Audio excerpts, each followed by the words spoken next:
अस्सलाम वालेकुम नाजरीन, मैं हूँ इमरान वसीम। नाजरीन, इस्लामाबाद हाई कोर्ट ने नवाज शरीफ की मंगल तक अबूरी ज़मानत जो है वो 20-20 लाख के 2 मुचलकों के एवज़ मंजूर कर ली है। 12:30 बजे इस केस की समाअत शुरू हुई। 4 सेशन इस अदालती कार्रवाई के थे और 3 जो है इसमें वक्फे किए गए।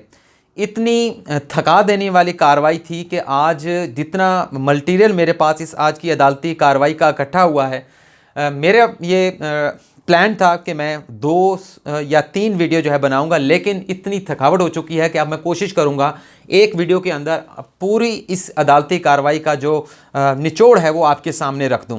जैसा कि पहले सेशन की कार्रवाई मैंने आपको बता दी थी कि उसमें क्या हुआ। उसमें नोटिस जारी किए गए वज़ीर आज़म को, चेयरमैन नैब को, वज़ीर आला पंजाब को, और उसके साथ साथ उन एंकर्स को भी नोटिस जारी किए गए जिन्होंने अपने प्रोग्राम्स में या अपने प्रोग्राम में एंकर्स को बतौर मेहमान बुलाकर जो है वो डील की बातें की थी कि ये डील के नतीजे में ज़मानतें हो रही हैं और डील के नतीजे में ही जो है वो काफ़ी ज़्यादा जो है वो रियायतें शरीफ ख़ानदान को मिल रही हैं, तो उन्हें भी बुलाया गया।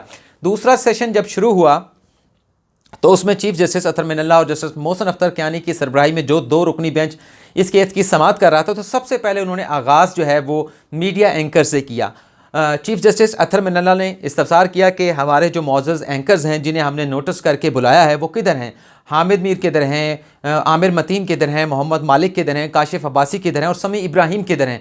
ये जब चीफ जस्टिस की जानिब से उनका नाम पुकारा गया तो ये तमाम एंकर जो कि वहीं पर कमरा अदालत में बैठे थे, खचाखच जो है वो दूसरे सेशन में कमरा अदालत भरा हुआ था, जबकि पहले सेशन में कोई इतना ज़्यादा रश नहीं था। बहुत ज़्यादा भगदड़ जो है वो दूसरे सेशन में हो चुकी थी। ये पिछले वाली सीटों से उठकर एंकर जो है वो रोस्ट्रम पर आ गए, तो उन्हें मुखातिब करते हुए चीफ जस्टिस अतर मिनल्ला ने कहा कि आपने अपने प्रोग्राम में ये बात की है कि ये जो ज़मानतें हो रही हैं ये किसी डील का नतीजा हैं। आप हमें ये बताएं, आप हमारे लिए बड़े काबिल एहतराम है, बड़े प्यार से बात की चीफ जस्टिस अतर मिनल्ला ने, आप हमारे लिए बड़े मुअज़्ज़ज़ हैं, आप ये बताएं कि ये डील किसके साथ हुई है। क्या ये डील वज़ीर आज़म पाकिस्तान जिन्हें अवाम ने मुंतखब किया है उसके साथ हुई है? क्या ये डील करके अवाम के जो वज़ीर आज़म हैं इमरान खान, उन्हें बदनाम किया जा रहा है? क्या अदलिया के साथ जो है ये डील हुई है? क्या अदलिया को ये डील की बातें करके बदनाम करने की कोशिश की जा रही है और अवाम का अदलिया के ऊपर जो एतमाद है उसे मजरूह किया जा रहा है? और उसके बाद आगे चल के चीफ जस्टिस अतर मिनल्ला ने जो है वो रियासती इदारों की बात की। और नाज़रीन, आपको मालूम है जब रियासती इदारों की बात होती है तो रियासती इदारों से मुराद जो है हमारे जो अस्करी इदारे हैं उन्हें जो है वो हम समझते हैं। और चीफ जस्टिस ने कहा क्या रियासती इदारे इस डील में मुलव्वस हैं और डील की बातें करके रियासती इदारों को जो है वो बदनाम किया जा रहा है। और फिर अदालत की जानिब से ये भी कहा गया कि आपके पास क्या शवाहिद हैं कि ये डील हुई है, और अगर कोई डील हुई भी है तो चलें ठीक है, आप हमें दिखाएं, वो सबूत दें, अदालत इसके ऊपर एक्शन लेगी। और फिर चीफ जस्टिस अतर मिनल्ला की जानिब से ये भी कहा गया कि जब आप जैसे ज़िम्मेदार लोग जो मीडिया के ऊपर बैठकर इस किस्म की बात करते हैं तो दूसरे लोगों को भी जो है वो मौका मिलता है और वो भी यही नैरेटिव जो है वो अपना लेते हैं, मीडिया एंकर्स भी, मीडिया से रिलेटेड लोग भी, और आम सोसाइटी के अंदर जो एक आम कॉमन पर्सन है उससे भी यही परसेप्शन लेता है कि ये जो कुछ भी हो रहा है ये किसी डील के नतीजे में है। और यहाँ पर उन्होंने चीफ जस्टिस अतर मिनल्ला की जानिब से ये कहा गया कि अदलिया किसी तरह से भी सियासी मामलात में मुलव्वस नहीं है, जजेस जो हैं वो किसी के लिए जो है वो एक्सेसिबल नहीं है और जजेस अपने हलफ के पाबंद हैं, और जो आपके सियासी ओपोनेंट्स के या सियासी रहनुमाओं के जो मुकदमात आते हैं वो ठीक है, वो सियासी मुकदमात होंगे, लेकिन अदालत उन्हें कानून के तहत और आइन के तहत ही डील करती है और उसी के मुताबिक उसका फ़ैसला किया जाता है।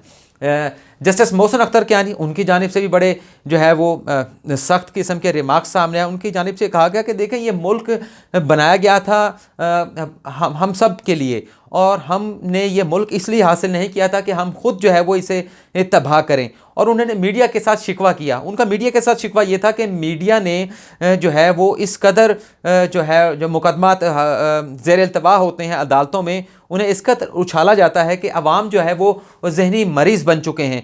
मुल्क को जो है वो तबाह कर दिया है मीडिया ने, जिस पर मोहम्मद मालिक ने कहा कि मीडिया ने जो है वो मुल्क को तबाह नहीं किया और मीडिया के अंदर मौजूद तमाम जो लोग हैं वो बुरे नहीं हैं। अदलिया की आज़ादी के लिए जो है वो सहाफ़ी लड़ते आए हैं, लेकिन अदलिया के साथ हम सहाफ़ी लोग जो हैं वो नहीं लड़ सकते।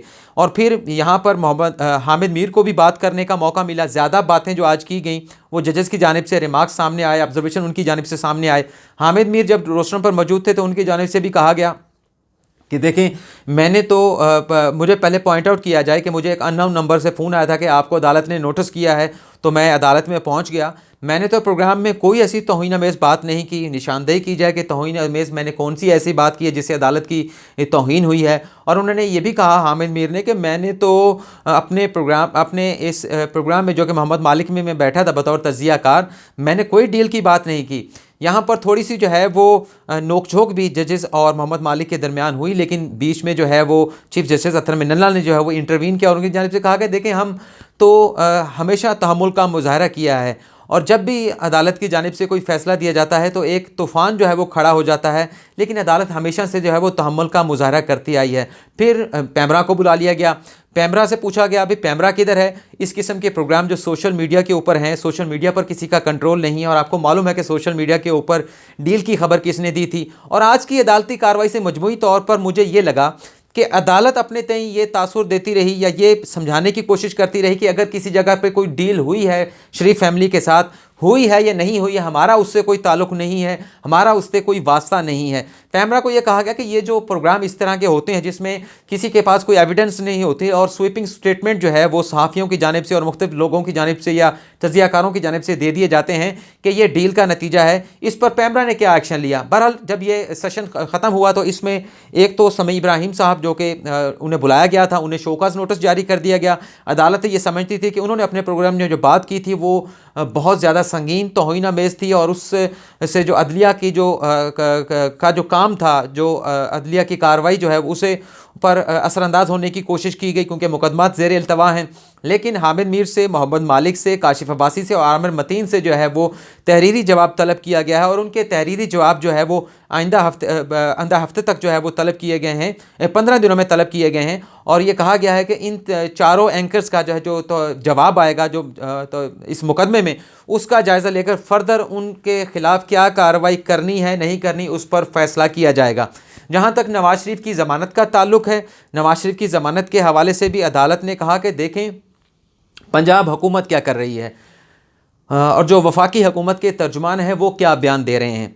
वाज़े तौर पर अदालत ने कहा कि हुकूमती तर्जुमान फिरदौस आशिक अवान की जानिब से उनका इशारा था कि वो मीडिया पर आकर कहती हैं कि देखें, अदालत जो भी फ़ैसला करेगी नवाज शरीफ की सेहत के हवाले से, उनकी ज़मानत के हवाले से, वफाकी हुकूमत उस पर पहरा देगी। वफाकी हुकूमत जो है वो ये कह रही है कि हमारा इससे कोई ताल्लुक़ नहीं है। इस पर अदालत ने एक बड़ी ज़बरदस्त जजमेंट जो है वो यहाँ पर जो है वो पॉइंट आउट की और निशानदेही की कि देखें, नवाज शरीफ की अगर सेहत को मसाइल दरपेश हैं, उन्हें मेडिकल के इश्यूज़ दरपेश हैं, तो ये मामला ज़मानत के लिए इस्लामाबाद हाई कोर्ट में नहीं आना चाहिए था, बल्कि इसे सूबाई हुकूमत को ख़ुद जो है इसके ऊपर फ़ैसला करना चाहिए था। अब आप भी हैरान हो गए, ये क्या बात थी? वो बात ये थी कि अदालत ने बताया कि हमारा एक फ़ैसला मौजूद है कि जब किसी भी मरीज़ का, चाहे वो छोटा है बड़ा हो, उसके साथ इस किस्म के अगर मामला दरपेश होंगे, उसे मेडिकल की सहूलत दरकार होगी, उसे की ज़िंदगी को ख़तरा होगा, तो वफाकी हुकूमत ख़ुद से जो जेल मैनुअल्स हैं, जो प्रिजनर रूल्स हैं, उसके आर्टिकल 143 और 145 के तहत अदालत की सज़ा जो है वो सस्पेंड कर सकती है, और सस्पेंड करने के बाद उस शख्स को रिहा करके जहां वो ट्रीटमेंट हासिल करना चाहता है उसे ट्रीटमेंट की सहूलियत भी दे सकती है। तो ये मामला यहाँ पर क्यों आया है? और यहाँ इस किस्म की बातें करके, डील की बातें करके मुंतखब वज़ीर आज़म को बदनाम किया जा रहा है। और ये भी कहा कि अब ये कहा जाता है कि अदलिया इस पर फ़ैसला कर ले, और जब ये बात की जाती है कि अदलिया फ़ैसला करे, हम पहरा देंगे, तो इससे मुराद ये होता है कि ये अदलिया का कंधा इस्तेमाल किया जा रहा है। ये अदालत कह रही है, और अदलिया का कंधा इस्तेमाल करके अदलिया को बदनाम किया जाता है। और उन्होंने कहा कि क्या फिरदौस आशिक अवान जो हुकूमती तर्जुमान है वो ये नहीं जानती कि कानून क्या है? वो अगर कोई मीडिया में आकर गुफ्तगू करना चाहती हैं, कोई बात करना चाहती हैं, तो उससे पहले उन्हें वो कानून ज़रूर पढ़ लेना चाहिए था। फिर एक मौके के ऊपर ये भी बात हुई कि बल्कि जो पेश हुए थे नैब की जानिब से और सेक्रेटरी दाखिला और पंजाब के वकील, उनसे पूछा गया। सेक्रेटरी दाखिला ने तो कहा कि आप मेरिट के ऊपर इस केस को सुन लें। पंजाब हुकूमत की जानिब से जो वकील पेश हुए फैसल चौधरी, उनकी जानिब से कहा गया कि हमें कोई इंस्ट्रक्शन नहीं मिली, हम आपको कुछ नहीं बता सकते, मेडिकल बोर्ड की हमारे पास रिपोर्ट नहीं है। और नैब की जानिब से भी कहा गया कि हमारे पास भी कोई इंस्ट्रक्शन नहीं है और हम नवाज शरीफ की बेल की मुखालफत करते हैं। जिस पर अदालत ने कहा कि हमने आपको ये कहा था कि अगर आपने मुखालफत करनी है, हदायत भी लेकर आएँ, और अगर मुखालफत करनी है तो बयान हल्फी लेके आएँ, हमारे साथ गुरेज उमेज रवैया नहीं चलेगा, हाँ या ना में जवाब लेके आएँ। वहाँ पर समाअत मुकम्मल हुई, तीसरा सेशन आया। तीसरे सेशन का जब आगाज़ हुआ तो उस पर भी अदालत ने जब पूछा तो नैब की जानिब से भी कहा गया कि बल्कि तीनों की जानिब से ये कहा गया कि ज़िंदगी मौत जो है वो अल्लाह के हाथ में है। हम किसी भी शख्स की जान की या ज़िंदगी की जो है वो ज़िम्मेदारी नहीं ले सकते। अदालत जो है वो मेरिट के ऊपर इन दरख्वास्तों के ऊपर फ़ैसला कर ले।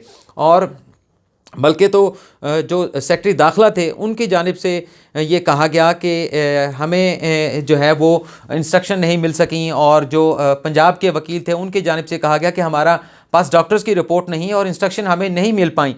और नैब की जानिब से भी कहा गया कि हम जिम्मेदारी नहीं ले सकते, अदालत इस पर खुद फैसला कर ले क्योंकि ज़िंदगी और मौत जो है अल्लाह के हाथ में है। लेकिन वहाँ पर फिर अदालत ने कहा कि हमारे साथ गुरेज़ अमेज़ रवैया ना अपनाएं, हमारे साथ जो है वो हाँ या ना में जवाब दें।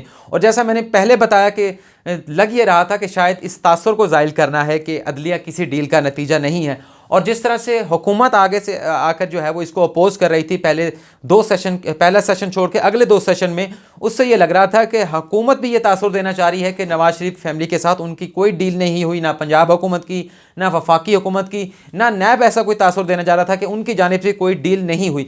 लेकिन जब तीसरी बार मौका दिया गया और उसके बाद चौथा सेशन जब शुरू हुआ तो उसमें तो सेक्रेटरी दाखिला ने फिर आकर कहा कि आप मेरिट के ऊपर सुन लें, इसके अलावा हमारे पास कोई मौक़िफ़ नहीं है। और फिर पंजाब हुकूमत की जानिब से भी यही कहा गया, और फिर जजेस ने कहा कि क्या हम फिर वज़ीर आला पंजाब को बुला लें, कल उनको बुला लेते हैं, क्या उन्हें कानून का नहीं पता, उनके पास मुकम्मल अख्तियार है। और पंजाब का जो मेडिकल बोर्ड बनाया गया है उसमें वफाकी हुकूमत के जो इदारे हैं इंडिपेंडेंट, जो कि हेल्थ के जो इदारे हैं उसके डॉक्टर्स भी शामिल हैं, तो पल पल की रिपोर्ट तो पंजाब हुकूमत के पास भी, वफाकी हुकूमत के पास भी। तो वफाकी हुकूमत खुद से नवाज शरीफ की सज़ा सस्पेंड करने के ऊपर फैसला क्यों नहीं करती, उन्हें रिहा करने के हवाले से फैसला क्यों नहीं करती, अदलिया का कंधा जो है वो क्यों इस्तेमाल किया जा रहा है। नैब से जब पूछा गया तो सारी कार्रवाई तो वो भी देखते आ रहे थे, तो उन्होंने कहा कि देखें हम तो इस ज़मानत की जो है वो मुखालफत करते हैं, लेकिन ह्यूमैनिटेरियन ग्राउंड के ऊपर मंगल तक अगर अदालत ज़मानत देना चाहती है तो हमें इसके ऊपर कोई एतराज़ नहीं है। इसके बाद जब अदालत ने देखा तो अदालत की जानिब से कहा गया कि आप लोग जो है वो ज़िम्मेदारी लेने को भी तैयार नहीं है और ज़िम्मेदारी से इनकार भी नहीं कर रहे। ठीक है, फिर हम अपना फैसला जारी करते हैं। जिसके बाद अदालत ने जो है वो 20-20 लाख के मचलकों के एवज़ जो है वो नवाज शरीफ की मंगल तक अबूरी ज़मानत जो है वो मंजूर कर ली है। और मंगल को जो है जो 2 रुकनी बेंच है जिसकी सरबराही जस्टिस आमिर फ़ारूक कर रहे हैं और उसमें जस्टिस मोहसिन अख्तर कियानी है, वो हतमी तौर पर फाइनली जो है वो नवाज शरीफ की बेल की दरख्वास्त के ऊपर जो है वो फैसला करेगा। जहाँ तक नवाज शरीफ की नाम ECL पर होने का ताल्लुक है तो सुप्रीम कोर्ट में जब ये मुकदमा आया था तो उसमें वाज़ेह तौर पर यह बताया गया था कि नवाज शरीफ का जो नाम है वो ECL के ऊपर शामिल है। तो इस दौरान जो ज़मानत दी गई है उसमें इम्कान नहीं है कि नवाज शरीफ जो है वो बैरून मुल्क जा पाएँ। लेकिन वहाँ पर जो नवाज लीग के लोग भी आए थे या और जो सहाफ़ी भी वहाँ पर मौजूद थे, उनसे जब हमारी बात हुई तो उनकी जानिब से भी बताया गया जो कंडीशन नवाज शरीफ की ऐसी हैं कि फ़िल फ़ौर जो बैरून मुल्क सफ़र भी जो है वो नहीं कर सकते। नाज़रीन, आज के इस वीडियो में इतना ही। इतनी थकावट हो चुकी थी कि मैंने 2 से 3 वीडियो बनाने का इरादा तर्क कर दिया। कोशिश की कि थोड़े वक्त में आपको मुफस्सल खुलासा जो है आज की अदालती कार्रवाई का पेश करूं। तो आप आज के प्रोग्राम में इतना ही। आपसे इजाज़त चाहूँगा। अल्लाह हाफ़िज़।